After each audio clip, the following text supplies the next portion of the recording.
Sige po. Abdul Rasul. Next, alhamdulillah, may nag-Muslim sa araw na to. Okay, next po. Sino pong sunod?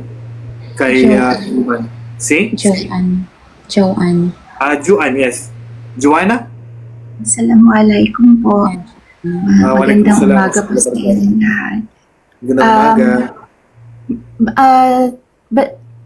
Nagbalik Islam po ako noong 2012. Tapos, ako lang talagang natuto ng lahat-lahat.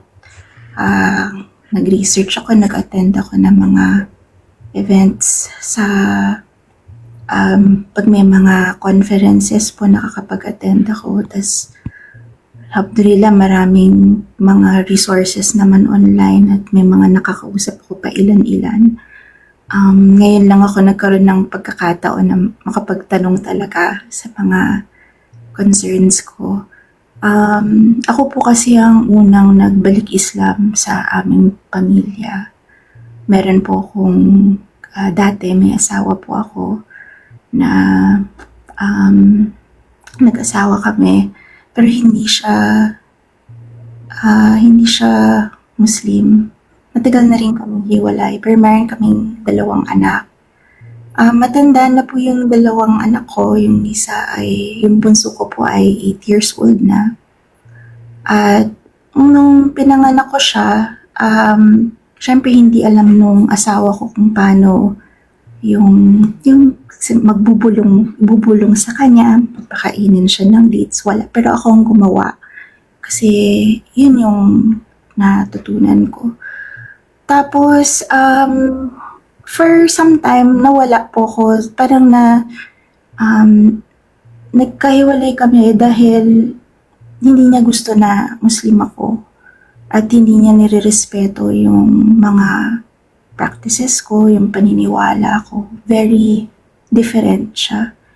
Ngayon naman, dahil hiwalay na kami, yung mga anak ko ay unti-unti kong tinuturuan na kung paano magsala, sumasabay sila sa akin, nakikinig lang, ganyan. Yung bunso ko ay talagang sumasabay na. Pero maraming mga bagay na hindi ko alam kung paano ko maituturo sa kanila. Kasi lalaki yung bunso ko, babae ako, maraming mga bagay na hindi ko alam. Maliban pa po doon, silang dalawa, tinanggap na nila, nag-shahada na sila, kasama ko lang. Kaming 3, wala kaming any certificate of conversion. At gusto ko sana na magkaroon kami noon kasi syempre ang buhay natin, hindi din natin alam kung anong mangyayari. Wala kaming, sorry, emotional na ako kasi pag kinuha na ako ni Allah, kinuha sila ni Allah, paano na kami? Walang ibang nakakaalam sa amin. I mean, sa pamilya namin kung paano. Kami lang talaga ang nakakaalam among ourselves. So, wala akong community, wala akong... Sister, nasan po kayo ngayon? Nandito po ako sa Taguig, sa BGC po. Sa BGC, sa Taguig po. Sister Aliyah, nasan po kayo? In Quezon City po. Sa Quezon City, di ba nandyan yung natin? Nandyan yung NCMF? I'm not sure, Ustads, kasi I haven't been to the mosque talaga. Pero ikaw, Sorry. Aliyah, may certificate ka ba sa Islam? Wala. Wala po. Unfortunately, wala Okay. pa. Inshallah. Pwede kayong pumunta sa NCMF para mag-apply po ng conversion certificate sa Islam. Diyan po sa NCMF. Pangalawa, pwede po kayo mag-iwan po ng last will na kung tayo, siyempre lahat naman dadaan sa kamatayan, na dapat tayo po ay ilibing sa libingan ng mga Muslim po. Dapat meron tayong last will. Pwede po natin itong iparehistro po.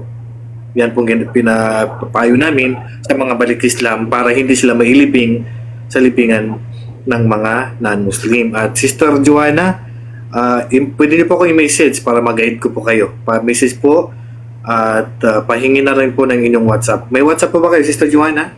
Meron po. Ipilim nyo lang po ako tungkol sa problema nyo na yan para may guide ko po kayo. Opo. Inshallah. Meron pa ba kayong question maliban doon? Um, yun nga po, kung ano kaya sa 8 years old po na lalaki, ano po ang mga importanteng maituro ko sa kanya ngayon? Memorize kami ng Al-Fatiha niya, sumasabay siya sa pagsasala. So, alam na niya kung paano yung tamang pag-upo, pagtayo, pag-bow, pag-prostrate. Alam na rin niya yung mga basics lang na alam na kailangan kong, syempre ako natuto nung pinakauna. So, yung mga kung paano ko natutunan, yun yung unti-unti kong tinuturo sa kanya. Pero alam ko, iba kasi pag lalaki, ano pa ba po ang kailangang importante na malaman niya? Kasi nagkakumuwang na siya eh. Yung pong pamamaraan po ng pagdarasal ng lalaki, ganyan din po yung pamamaraan ng pagdarasal natin ng mga babae. Wala pong pagkakaiba yan. Kung ano po yung natututunan nyo sa paraan po ng pagdarasal, is ganun din po yung sa lalaki po. At pag marami na po siya sa ulo, pwede na siya mag-lead. Pwede na siya maging leader nyo po sa sala. Nasa unahan po siya, nasa likuran po kayo dapat. Ano po yung ano. So, pag nakabisado niya po yung 5 dasal sa isang araw, so pwede kang magdasal sa likuran niya. Pag wala ka naman sa kanya, ay magdarasal siya mag-isa. Ganun din po magdarasal ka mag-isa. Pero kung magkasama kayo, so pwede siyang siya yung maging imam o maglilid sa dasal mo. Tungkol naman sa video, siguro may mga video naman tayo. Meron din akong video na ginawa ganyan, 5 dasal. Nandimo ko yun, yung paraan po ng pagdarasal, pati po yung paraan ng paglilinis, mayroon din po tayong video. Kaya, tungkol sa bagay na yan, basta mag-message ka na lang, Sister Joanna, guide na lang po kita. Islam. Pareho lang po. Sorry po. Pareho lang po ba ang pagwuwudo ng lalaki sa babae? Pareho lang po. Ang wudu Okay. ng lalaki at babae, pareho lang. Ang sala ng lalaki at babae, parehong 100%, wala pong pagkakaiba. I-message na lang po ako, Aliyah, Joanna, at yung mga balik Islam dyan na wala pa po masyadong alam, na nahihirapan po, wala pong Muslim sa pamilya nila. Message nyo po ako para may makausap ko at may mga grupo tayo na ano, yung mga balik Islam. Maraming salamat po. Hanap, isa na i-pin nyo po kasi mamaya makalimutan ko, siyempre mag-live na kayo, hindi ko na mahanap yung pangalan nyo, kaya mag-iwan po kayo ng message sa akin. Okay. Sige po. Maraming salamat po. Basta pakilala po kayo, Ustad, balikas lang po ako, wala pa ko ang alam, pag-guide po, so message nyo lang ako inshallah, pa-priority ko po yung ano, kasi ang dami ko pong message, pero siyempre yung mga bago pa lang, wala masyadong alam, kailangan pa ng gabay, so inshallah, i-guide ko po kayo. Meron bang magsyada?